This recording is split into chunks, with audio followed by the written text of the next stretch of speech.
Greetings, African people. I hope you had a wonderful weekend.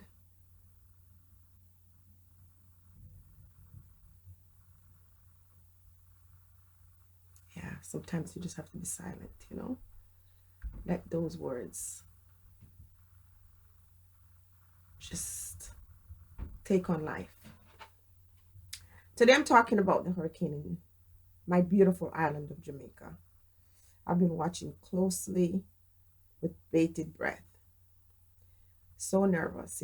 Want to make sure everybody's okay.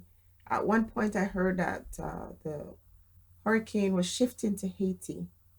And I remember saying to myself, I hope by the time the hurricane gets to Haiti, it will be downgraded because the people of Haiti have suffered a lot and they sure could use a break. But I have been learning a lot of things about this hurricane, and it made me want to do this topic today. Did you know that there are people in this world who actually thrive on other person's suffering? I'm sure that's not new to you, but did you know that there are individuals who actually become alive when they realize that you're suffering? And so sometimes, even for myself, when I am tempted to share my story because I feel so overwhelmed by it, I know it's not necessarily the best thing.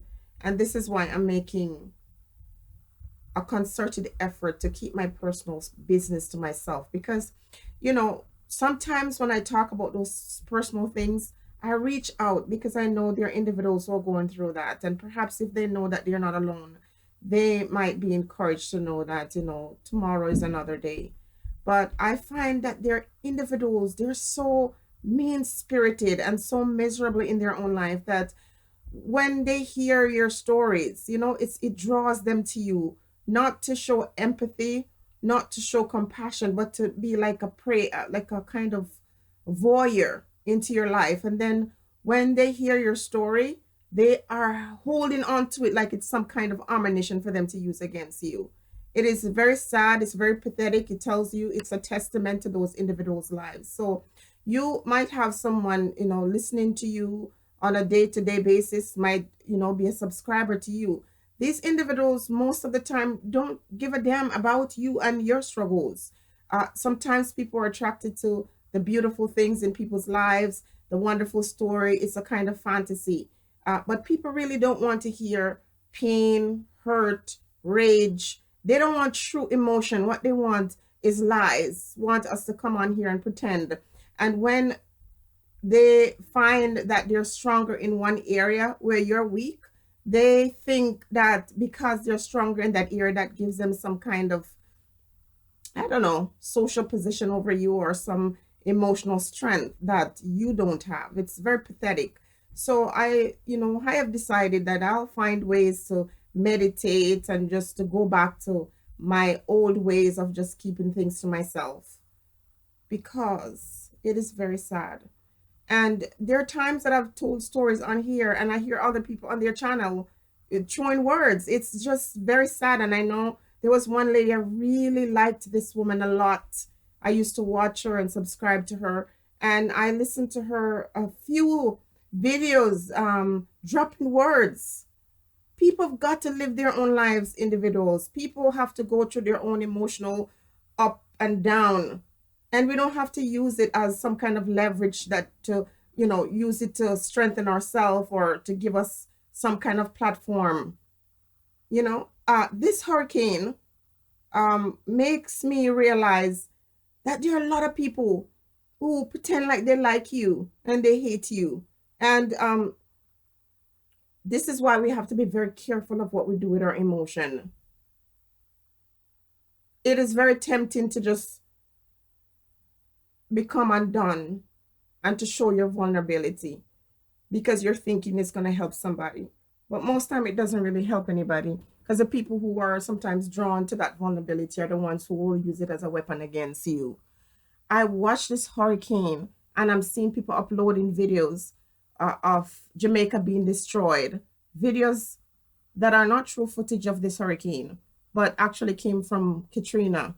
There's a gentleman that uploaded something and he said Jamaica has been destroyed. And it's ridiculous. I remember some years ago there was a hurricane that was threatening Jamaica.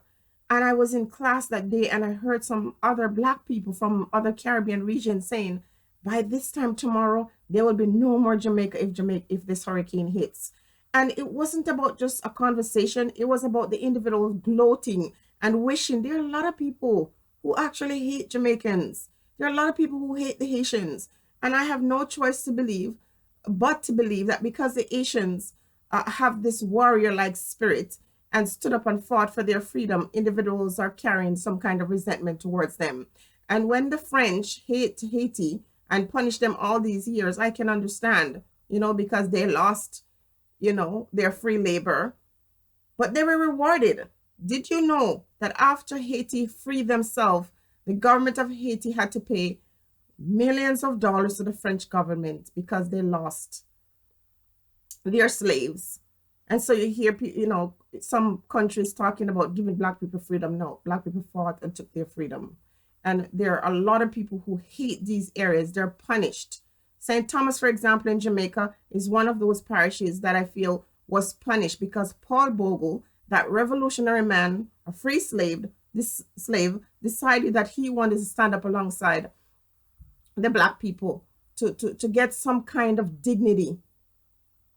They were attacked first and they defended themselves. And at the end of the day, the courthouse was burnt down. But 7,000 people in that community died because a black man decided he no longer wanted to see his people live in bondage.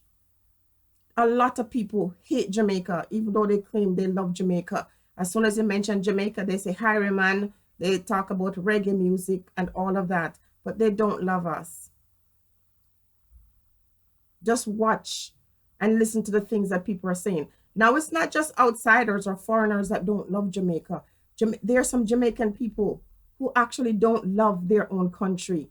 These self-hating Negroes are actually saying that they want the hurricane to come and kill out all the bad people of Jamaica. And they're claiming to be Christians. This is why I am not Christian, because I'm still waiting to meet a decent Christian person who manifests the true ideas of Jesus. I'm waiting to find that. You have Jamaican people who claim that they're good, righteous, decent human beings, desiring the death of other persons. Something is wrong with us. And we always look outside and try to hold other persons accountable and responsible for the things that have done to us. But the truth of the matter is the reason why we're still suffering is because our self-hate and our lack of community. Because we have very little compassion for each other. We don't love the way we ought to. We don't understand. It's almost, I don't know if it has anything to do with, people who were in bondage. But not every black person has that kind of ancestral memory, because our African brothers and sisters who never left the continent are more self-hating than those that left, if the truth be told. Black people need a total cleansing of the mind. We know no love. And though we've had these memories, we can thrive to come together as a community. This is why we are picked off one by one and abused, because we have no true love for self. I don't know how many times I'm going to say that. For the people in Jamaica, I wish that this hurricane will pass over the island, and whatever damages there are, may it be minimal, especially when it comes to the loss of lives. Those individuals who are there who are committing crime on a daily basis, I hope this experience will teach you the value of life, and you will use this time to repair wounds and bond together as brothers and sisters in our island. Be blessed, African people. Think on these things.